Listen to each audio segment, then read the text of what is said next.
The situation is deeply concerning. It undermines public confidence in our common migration policies, and it has an unintended consequence. It leaves genuine refugees, people who truly need protection, out in the cold, as well as those who migrate for other reasons through legal pathways. And that is why this reform was necessary. That's the voice of Malik Asmani, a Dutch centrist MEP, welcoming the EU Migration and Asylum Pact, which comes into force this Friday. However, its implementation is being overshadowed by a recent agreement on the EU Returns Regulation, which aims to increase the deportation of irregular migrants. Supporters say it will deter some people from undertaking dangerous journeys to get to Europe. But critics fear it could lead to a wave of ICE-style immigration policies currently in use by the Trump administration. Hi, and welcome to Brussels, My Love, the podcast, with me, Maeve McMahon. In this edition, we'll tell you all you need to know about this migration pact that took years to bring about. We'll also chat about the biggest sports event in the world, the FIFA World Cup, which, beyond the buzz, has raised a lot of uncomfortable political questions about immigration enforcement and the Trump administration's travel bans. For this, I'm thrilled to be joined this week by Petros Vassoulas, Secretary-General of the European Movement International and a regular here on Brussels, My Love. Welcome. Good to see you, Maeve. Adnan Lial, a newbie here on the podcast, our very hardworking digital reporter with Euronews, who also happens to be a sports aficionado and a big expert as well on human rights and migration. So welcome, Adnan. Good to be here. Thank you for having me. And last but not least, over in Spain, joining us remotely, Virginie Jacob, Senior Advisor on Migration at the think tank European Policy Centre. Thank you so much for joining us, albeit from a distance. Hello, thanks for having me. So look, let's talk about the EU Migration and Asylum Pact. It comes into force this Friday after years of deadlock. It was agreed, of course, back in 2024. And of course, the rules now will start having to apply across the European Union. So Virginie, you've been following this very closely for the last couple of years. What does it mean in practice? Is this a big day for EU migration policy? I'm not sure this is a big day. This is a big political day, but in practice, I think there will be still a transition phase after today, because it was never realistic that all member states will be equally ready for today. The pact, is large-scale reform, and it's not a switch that can be flipped in overnight in one day.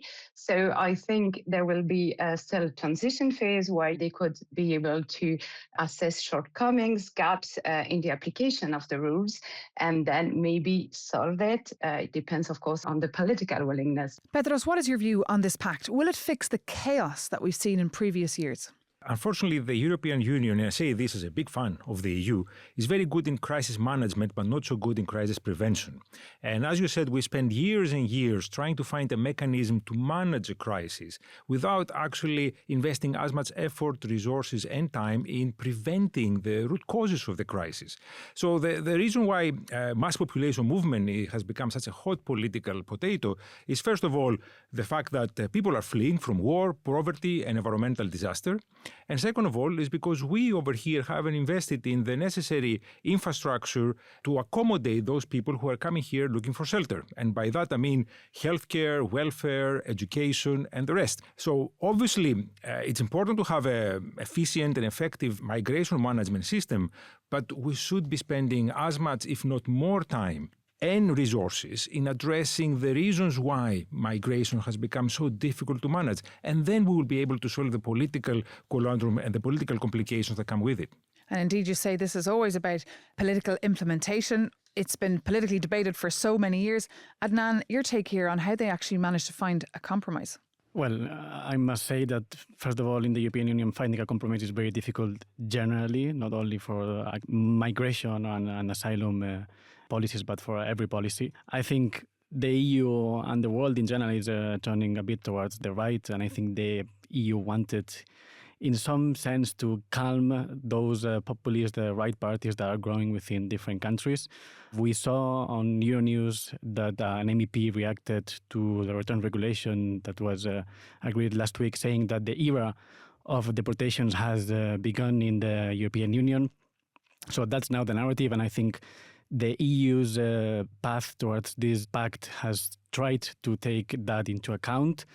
Now we will see how it goes in the next months with the implementation. That was Charlie Weimers, indeed, the Swedish MEP, Vice President of the European Conservative and Reformist in the party, who said, indeed, the new era of deportations has begun. He was referring to the deal that was sealed on the new migration return law, Virginie, which is coming at the same time as the implementation of this very pact. What is your take on this migration return law? Yes, for return hubs, this is the novelty, of course, but this is also the missing piece of the pact, because they need this together with the safer country new rules to keep arrivals low, because return hubs will allow member states to send people back in a country where they have no connection with. So it's, of course, in their view, an advantage for avoiding bottlenecks in border procedures, for example, with, the capacity is very important for them. So this is a bit of the missing piece. But in my opinion, this is also about the message they send to people coming to Europe, that, if you're not eligible for asylum, you could end up in a country where you have no connection with. And of course, at the end of the day, it's also about taking the burden off countries like Greece and Petros, your home country, and Spain, Adnan, your home country. Because in the past, we've seen, due to this Dublin regulation, so many people arriving and staying then in the country, and then so much burden then being on those countries. Yeah, the emphasis on burden sharing under the broader migration pact was welcome. There was indeed far too much pressure on specific countries that were effectively transformed into the weakest link of the whole migration management system of the European Union. So there is a necessity for greater burden sharing, and of course there is a greater need for emphasis into the human aspect of migration. The narrative, as it was said, present those migrants, those people seeking shelter and protection as a group, and that dehumanizes them very much. We need to look at the individual stories behind some of them. Indeed, there are people who are coming here without the necessary documentation, illegally even, but we must not forget that one of the reasons that happens is because we have closed up a lot of the legal routes for entering the European Union. And in a place where we see demographic decline, where we see need for skilled and non-skilled workers, we need to also invest in creating those legal routes to get the smugglers out of business and support those who have a legitimate claim and a need to be in here. And Adnan, NGOs have expressed fury over this return regulation. They fear an isifying of EU migration policy. Tell us more.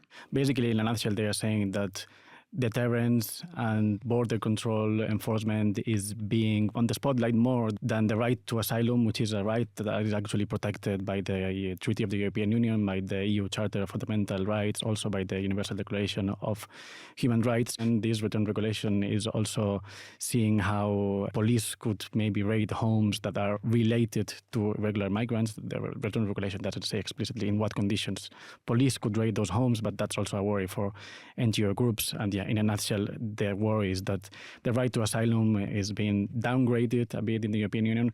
And just, Virginia, final comment from you, your takeaways on the fact that this pact is, as I said, finally coming into force. I know you said at the start it will take time for implementation, but how will the EU change due to this pact?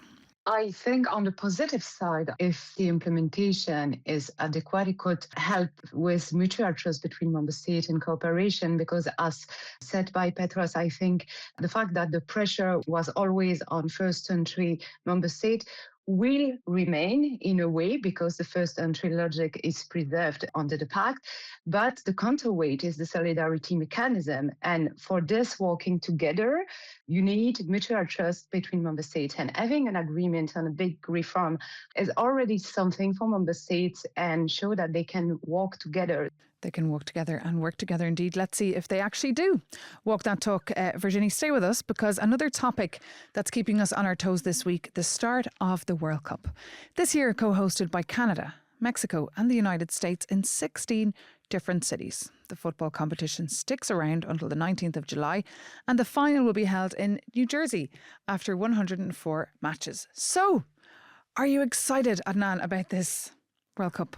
I am very excited, especially because Spain is a front runner, at least in the sports bet companies. So I am very excited. Spain's first match is on Monday, and I think also Brussels is a very special place to watch a World Cup because it's one of the most international cities in the world, and I'm sure bars and the city will vibe. Oh, yeah. The city has pulled out all the stops. There will be screens from just outside North Station to all around the city. Of course, the beloved Place Lux, which is a regular joint for EU officials to gather. That will also be full of big screens, I believe, and almost kind of festive party atmospheres as people get together, regardless of the weather, to watch the World Cup. Petros, this is not your first World Cup that you've witnessed, no, from Brussels? No, I've been here long enough, so I remember several World Cups, and indeed, it's a wonderful place to watch it. And this time in particular, taking place in 3 countries, including 48 competing teams from all over the world, it makes it a little bit more special. It is unfortunate that the politics around it, it has been complicated, and there is worries that politics will spill over on the pitch as well. But we are all hoping for a peaceful, harmonious World Cup that will indeed represent what football is supposed to be, a unifying factor that brings together people from all over the world, all sides of society, irrespective of your nationality, religion or political beliefs. And that's indeed the motto, isn't it, of the Games? Yes, Mexico, Canada and US, which are the host countries for this World Cup, actually is the first time that 3 different countries will host the World Cup. They said in their bid to FIFA that this bid was about certainty, opportunity and unity. Unity. That's on paper, but then the reality is a bit different because just last year Trump said that Canada should become the 51st state of the United States, which was not very well received in Canada. And at the same time, Trump is also saying that Mexico is too weak to combat criminal gangs in Mexico, which is probably going to be one of the worries of this tournament, the security in It's super in the awkward, games. and not to mention the thousands of people who can't even make it there due to the visa restrictions and travel bans. But just on the fact that this is the most political one, we sent our reporter Aaron Casey to the streets to get the view from people here in Brussels. High temperatures, a halftime show at the final, and 3 host nations make this year's World Cup one of the most unique in the tournament's history. But with visa rejections and price fixing already making headlines, could this year also be its most political? Oh yeah, it's by far the most political. One thing that FIFA asks is that the delegations should sleep 48 hours before their games in order to be well prepared. The US is not allowed in that. So this is absolutely political. It's definitely going to be an interesting one. I'm 100% sure that more than one match will be disrupted. There are always politics, but soccer is soccer, so I don't think there will be problems. Yeah, I'm not sure it's necessarily like a safety risk to anyone, but I'm not sure kind of morally with the political climate that it necessarily should be kind of giving that much traction to the US. The United States is behaving in a way that is not a model for democracies in the world, and therefore I think it should be boycotted. So there, an array of opinions there. Petros, your view? I agree very much. And as I said earlier, it is a great shame that political events are risking overshadowing such a great festival of sporting competition. I'm concerned that what has preceded the competition might become even worse. It's already been said that it has been quite difficult for people to, first of all, enter the US, and second of all, afford the tickets that are available to watch the games. And that in itself has made a lot of fans across the world very upset. So the dual factor of FIFA commercializing the competition a bit too much for a lot of people's liking, and Trump politicizing it more than he or anybody else should, does indeed create a dynamic that could make the whole tournament not what it's supposed to be. Adnan, who could be the winners and losers of these games, both on and off the pitch? First of all, I want to add something to what Petro said, which is it's not only actual fans which are being prevented from entering the US, it's also the top African referee that has been banned from entering the US. He is a Somali national, and he actually was given a diplomatic passport that Somalia thought could ease the travel and that could make him enter the US, but he was denied entry, and now he's back in Somalia where he has been received as a hero.